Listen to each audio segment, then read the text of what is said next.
So obviously, sexual abuse has been in the news quite a bit recently with all the things going on in Hollywood and other industries, and then the Catholic Church. And now there is, it seems like every other week there's another story. This time it's Asia Argento, the Italian model and actress who was one of the original Me Too crusaders, and who now stands accused of sexual assault herself after it was revealed that she had sex with a 17-year-old guy. California is one of the very few places in North America where the age of consent is 18. Almost everywhere it's 17 or 16. And this happened in California, so it's a crime. Now, and she should face the legal penalties because a crime is a crime. Now, let me tell you my concern. This is my concern. And I've talked about this before, but I want to go back to it because I think it's such an important concept, and it's an issue that I think we need to work out. This is what I'm worried about. I'm worried that we have turned sexual assault into such a wide, broad category that it's losing its meaning. And in the process, actual cases of rape and assault are trivialized, deprived of significance, because the word is used so often and often to describe things that really don't qualify. I'm very concerned about this because of what it does to the victims of sexual assault and how it interferes with our ability to dialogue about these issues, and also the general confusion that it causes. So I think it's a problem.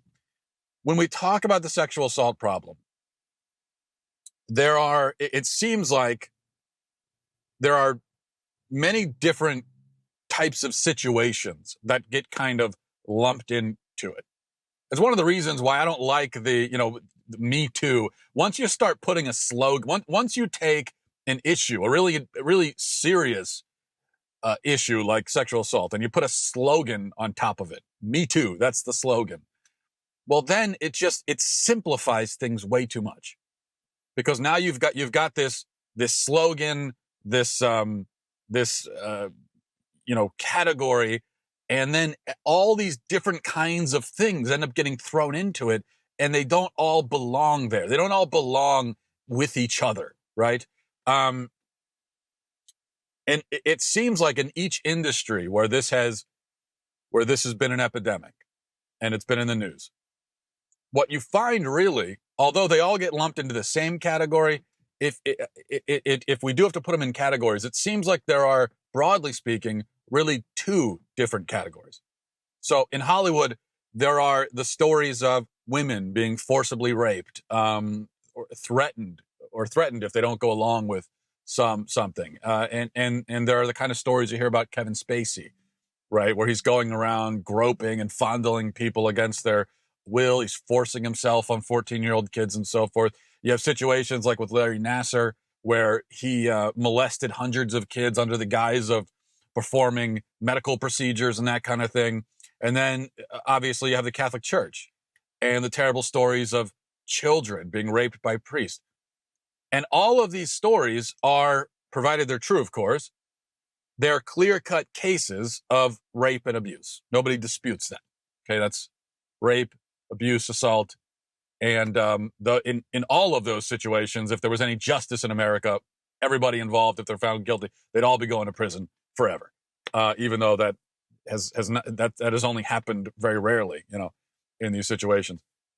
But then you have this other category, which gets thrown in and conflated with all the other ones I just mentioned.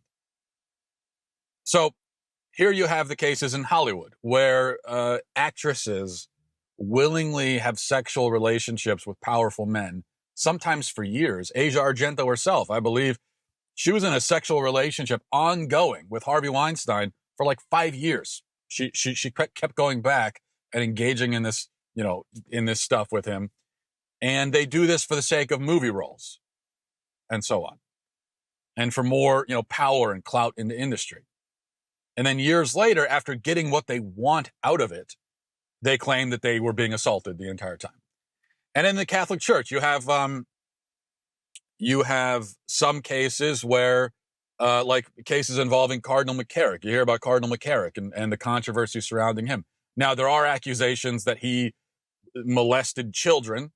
So, that's in that category. But then a lot of the accusations you hear about McCarrick and also with other, some of these other things as well, these are, in some cases, he's having sex with seminarians. These are grown men who he allegedly lured into bed and then had sex with. But as a grown man, if you let another man lure you into bed and then you willingly, with no resistance, engage in sex acts with him, does that belong in the same category as the 12-year-old kids who are raped by men twice their size?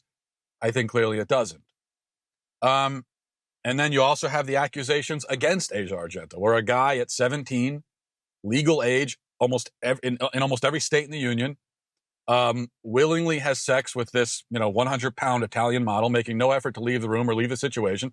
Then he comes back, blackmails her, demands money for it, and gets paid. And now he says he was traumatized by his willing participation in sex acts with a woman when he was a few months away from his 18th birthday. Does that belong in the same category as a woman or a child who gets pinned down and raped by a sex predator?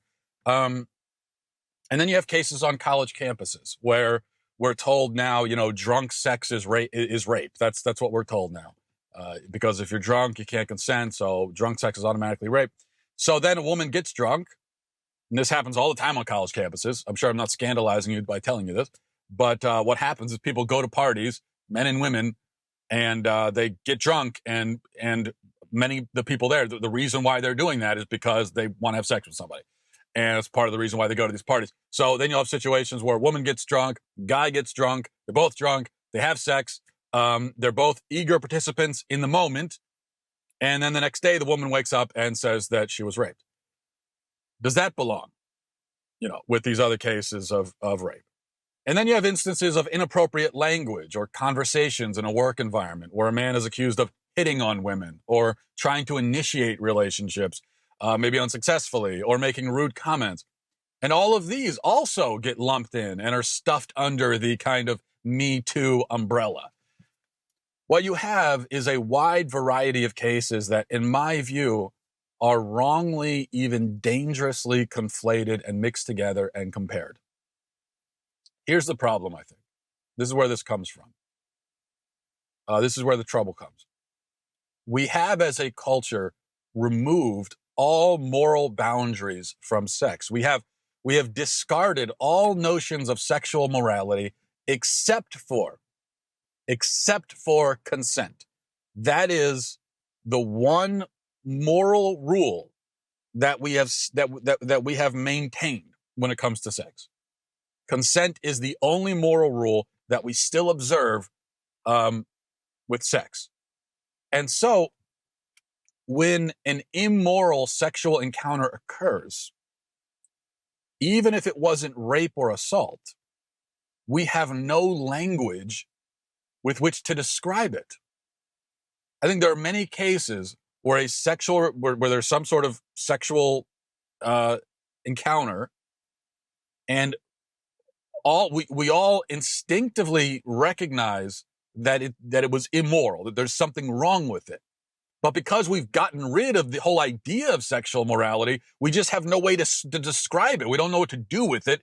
And so we take the one sexual moral rule that we still have and we apply it to that situation because it's all we've got.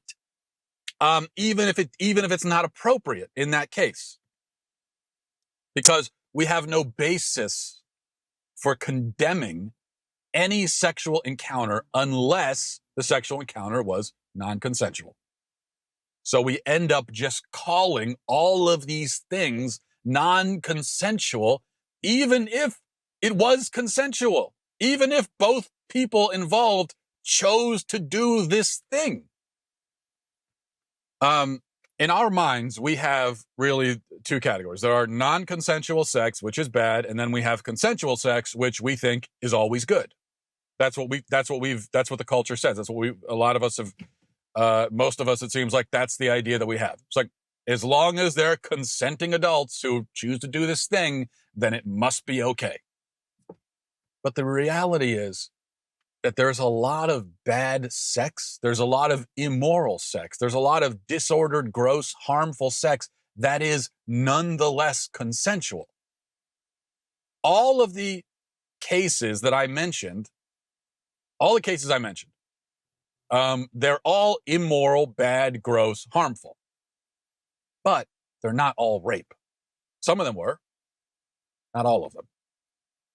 And until we acknowledge that there are other ways to have immoral sexual relations with a person, until we reclaim sexual morality and sexual boundaries, we will be stuck trying to condemn all bad sex on the grounds of consent, which expands the idea of consent so broadly as to render it meaningless, so that when we really need it, when there is actual non-consensual sex happening, we don't have any meaningful way to describe it, because the word consent has become is increasingly means nothing, because we've expanded it so much, and we've turned it into this complicated equation where nobody really knows when consent is happening. And even if a person does something willingly and is like, yes, let's do this, but even that might not be consent, because we've turned consent into this super confusing calculus, which it isn't. It's actually very simple. Now, sexual morality is not so simple. That's a much more nuanced thing. Consent is simple. If you choose to do something when you could not do it, you have consented. That is consent.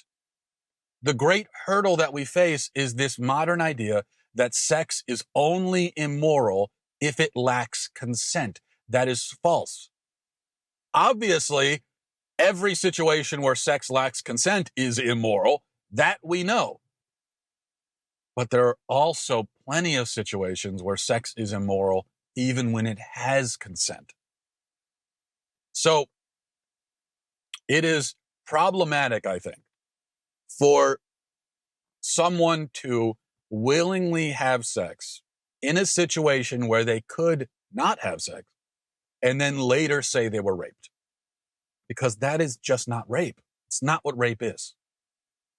It is problematic for a woman to, let's say, have sex with a Hollywood producer because she wants a film role, and then later, after she's gotten what she wanted out of the transaction, say that he assaulted her. It is problematic, and I'm not saying that that's the case in all of the Hollywood Me Too cases. As I already said, there are plenty of, there are plenty of cases where there's actual rape and assault going on. But then there are other cases where it doesn't appear to be that. It's problematic for anyone to willingly do something, making no effort to refuse or to get out of the situation, and then to later claim that they didn't consent, because willing participation is consent. That is the very definition of consent.